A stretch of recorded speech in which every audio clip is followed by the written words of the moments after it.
Hello दोस्तों, कैसे हो आप सब। अभी मैं हूँ बरेली के अक्षर विहार में और यहाँ पर नई एक फैसिलिटी शुरू हुई है जिसे पानी का फाउंटेन शो बोला जाता है, फाउंटेन शो बोला जाता है। तो अक्षर विहार में मतलब स्टार्ट हुआ है। तो मैं शाम का वक्त है और इसी को देखने के लिए आया हूँ। तो अंदर बीच में आप ये देखते होंगे लाइट जल रही है। तो अभी बस स्टार्ट होने वाला है और मैं आपको दिखाता हूँ। पूरा एंजॉय करिए और वीडियो अच्छा लगे तो लाइक करना, चैनल को सब्सक्राइब कर लेना। अगर आप फेसबुक पे देख रहे हो तो ज़रूर से हमारे पेज को फॉलो करिए।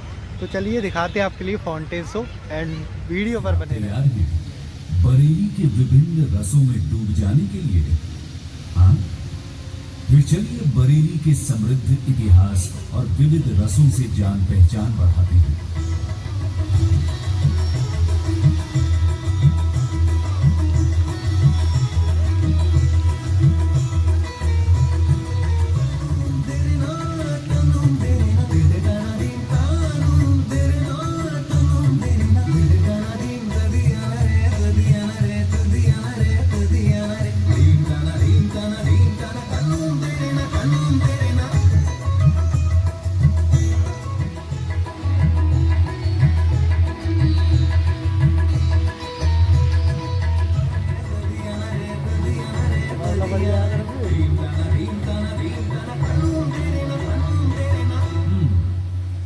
आप सोच रहे होंगे कि मैं कौन हूं।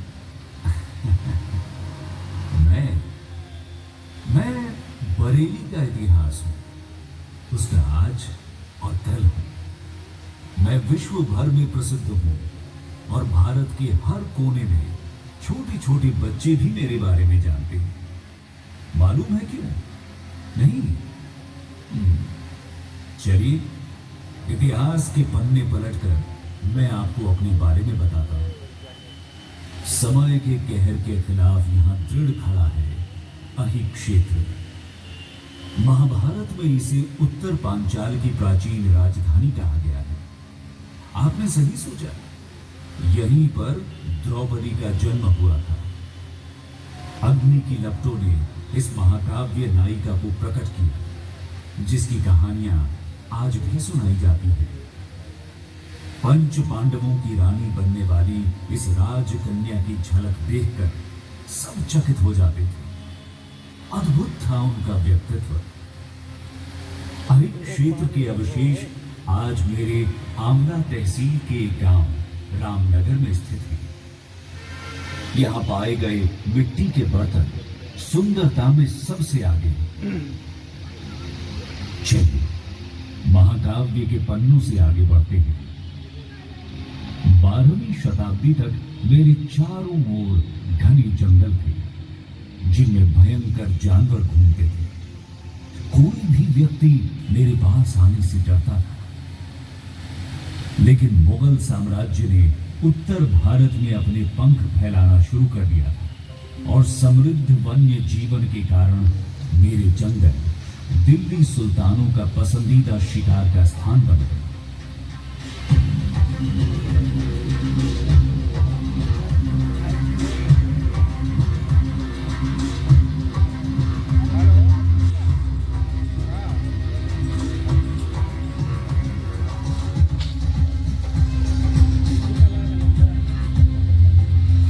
यहाँ की लोक कथाओं के अनुसार ये माना जाता है कि बरेली की स्थापना 16वीं शताब्दी में कटेरिया सरदार जगत सिंह ने की थी, जिन्होंने यहाँ जगतपुर नामक गांव बसाया। उनके बेटे बांसदेव और बरेल देव ने गांव को एक महत्वपूर्ण शहर के रूप में विकसित किया। कहा जाता है कि इस तरह से बांस बरेली को इसका नाम मिला। मैं घने बांस के जंगलों से घिरा हुआ था और शायद इसलिए भी मुझे बांस बरेली पुकारा जाने लगा। बांस जानते हैं? हाँ, वही जिसने पांचाली के सखा श्री कृष्ण के हाथों को सुशोभित किया था। मुरलीधर के अधरों की शोभा बढ़ाने वाली मुरली बांस की ही बनती है।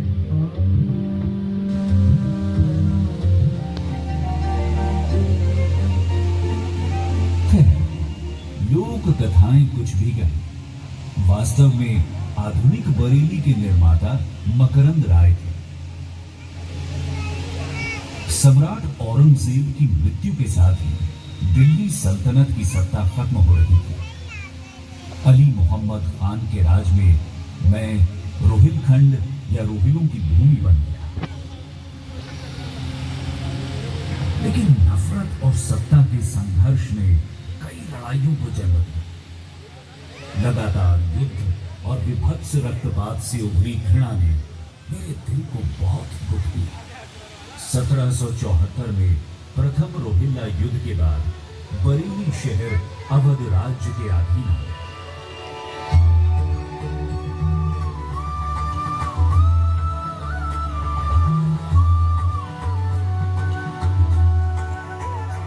क्या आप जानते हैं कि भारत की स्वतंत्रता संग्राम की गाथा में मुझे हमेशा याद रखा जाता है।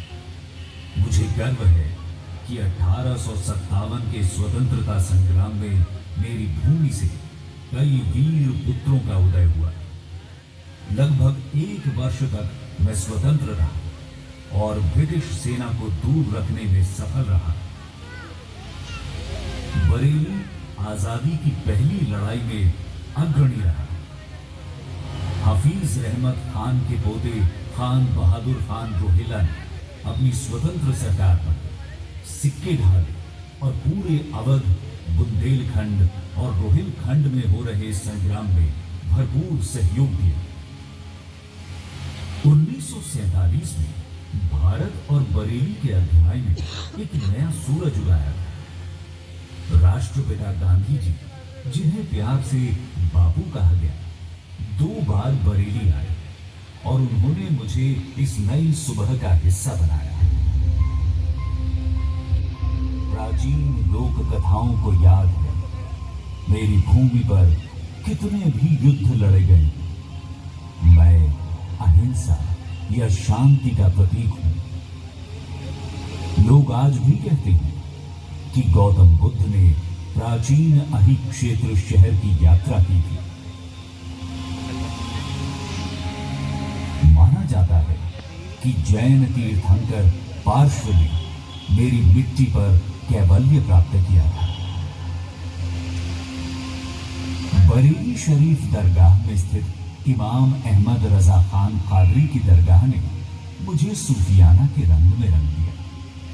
क्या आप जानते हैं कि दक्षिण एशिया में आला हजरत के आध्यात्मिक अनुयायियों को उनके जन्म स्थान बरेली के कारण बरेलवी के नाम से जाना जाता है।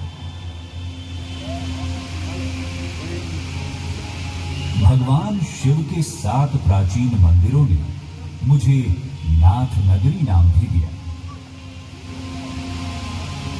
अलखनाथ, बनखंडी नाथ, धोपेश्वर नाथ, मढ़ीनाथ, पशुपतिनाथ, तपेश्वर और त्रिवतीनाथ, जिधर नजर करो शिव के रंग में रची बसी है बरेली। भक्ति रस में डूबा है शहर का कोना कोना। भक्ति और निष्ठा ने मुझे सबका स्वागत खुले हाथों से करने के लिए प्रेरित किया।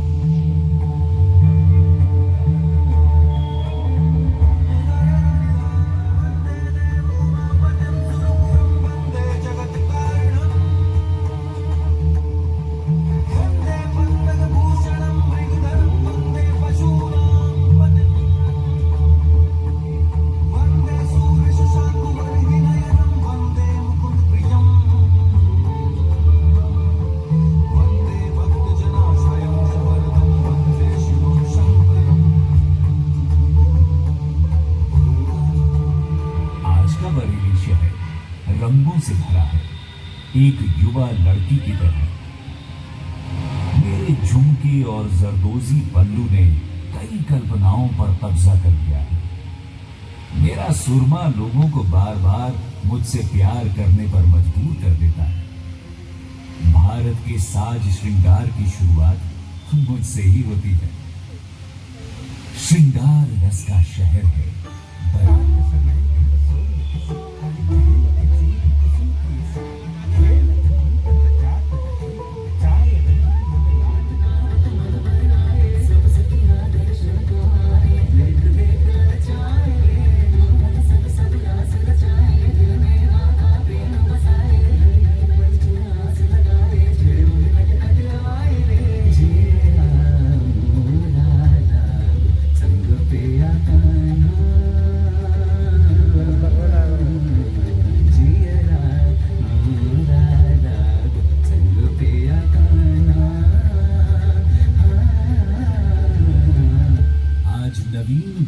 के नए रंग आपकी प्रतीक्षा कर रहे हैं।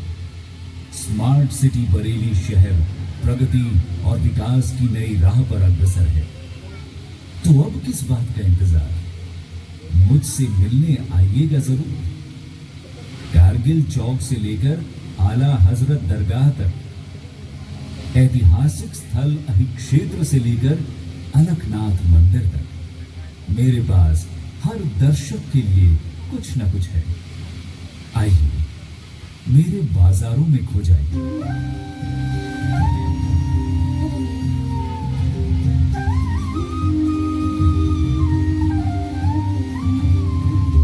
कौन जाने, शायद बरेली का खोया हुआ झुमका आपको ही मिल जाए।